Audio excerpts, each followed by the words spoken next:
There are a lot of different kinds of bridges in Kansas. We see them doing their work every day and marvel at the design. Bridges take us from where we are to where we want to be. And in the Kansas East Conference of the United Methodist Church, our bridges meet people where they are and lead them to Christ.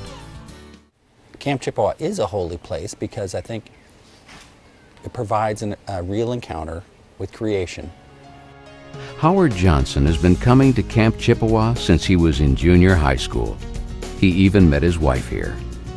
One of the things that I think is extremely important about Camp Chippewa and working with children and building bridges to the future is that these kids need to be somewhere where there's not a television, where there's not a media circus surrounding them, and they find themselves in the presence of God. Camp Chippewa has been serving children and adults in the Kansas East Conference for decades. It's located on a former Indian reservation near Ottawa. This is a place where the Holy Spirit is present. The Holy Spirit is working through everyone, and it's an opportunity for people to feel that love, that Spirit. It's a hands-on God experience when they're at Camp Chippewa. A week at church camp can equal a year's worth of Sunday school teachings.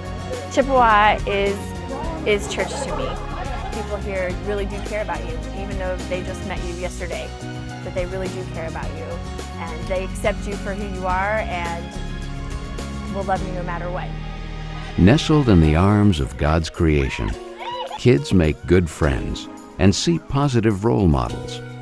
At the ropes course, we learn how to grow as a team, how to get things accomplished, how to work together to accomplish specific goals. And then, of course, camp is just good fun, too. Counselor Sean Atchley has spent most of his life coming to Camp Chippewa as a camper and a counselor.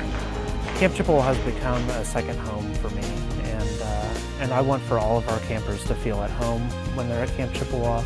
Know that this is a place where they can be and know that they are loved and cared for, and a place where they can experience God through each other, through nature, and just through being together and sharing that fellowship.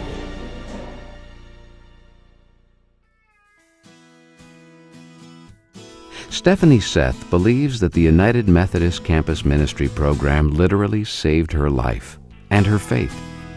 Feeling suicidal after a personal tragedy, Stephanie had gone to college and turned her back on the church. And I honestly feel that God put this place in my path because He knew that the traditional church at that time, going back to that church, was not something I could handle. And I believe campus ministry opens the doors to people that otherwise would not walk through the doors of faith. Many young people leave the church between the ages of 18 and 24. Campus ministry keeps them connected. When crisis strikes in their personal lives or the world at large, campus ministry is a place to come and talk. The experiences that students have while they're away at college really can set a pattern for the rest of their life. Students enjoy regular Bible study and learn how to apply the Bible to daily life. They get involved with Christian service activities, mission trips, and study trips. And then, of course, there's the free food. That's a big draw.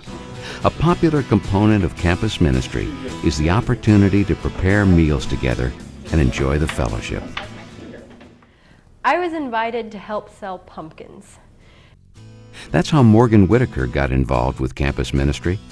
She had not been very active in the United Methodist Church before she went to college.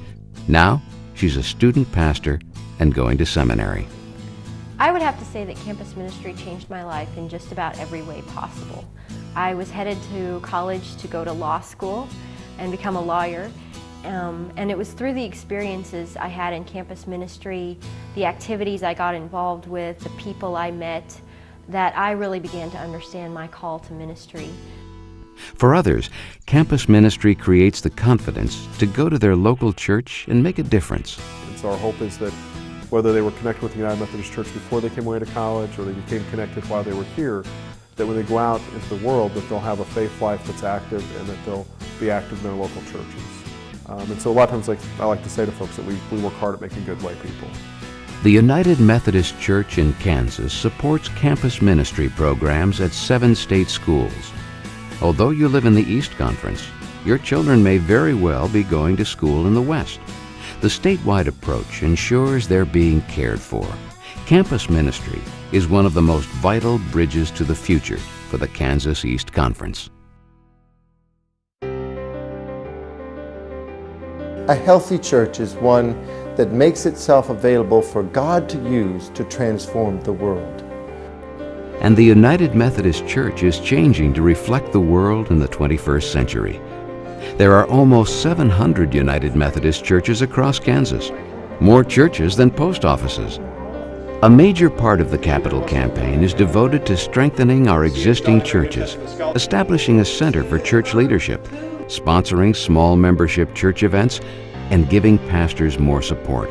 The population in Kansas is changing today in 2 ways. One, there are new towns being built up, new suburbs. Secondly, there are different kinds of people coming here. People from other parts of the country, and in some cases, people from different countries. We need to start new faith communities to carry the gospel to these new places of service, while not giving up on any of our existing congregations either. Some English-speaking congregations are reaching out to those from other countries to establish new faith communities. Iglesia Centro de Gracia is an outreach center of the Grace United Methodist Church in Olathe. Not only is the sanctuary of this older church made available for Spanish language worship, but the church building itself houses a wide array of services to help the area's ethnic communities. In growth areas such as Johnson County, the United Methodist Church is creating new churches that have quite different facilities, services, and congregations. First Light, for example, meets in the Commons area of the Gardner-Edgerton High School. The service is casual on the surface, but meaty in its study of the Bible. Other churches, such as the First United Methodist Church in Lawrence and the Church of the Resurrection in Leawood, have experienced such growth that they have established second campuses. All of these endeavors, planting new churches, reaching out to our new Kansas residents from other countries, strengthening the churches we've had for decades, giving college students a faith home when they're away from home, and encouraging spiritual retreat for children and adults through the camping ministry are key beneficiaries of our new Capital Campaign. Each of these activities is a bridge to the future for the Kansas East Conference. We're meeting people where they are and leading them to Christ. I hope that this vision of how God can use us to make a difference in the world is being caught by all the United Methodist people of Kansas. We need to pull together. God is trying to call us into a great, bright new future, but it's going to take all of us putting in some sacrifice. Many of us will sacrifice our time. Many of us will be earnest in prayer and seeking for God's guidance and wisdom to change the world. Many of us will need to give sacrificially. We're going to have to step up and say, how can God use my money to make a difference in all of these areas? Please be generous.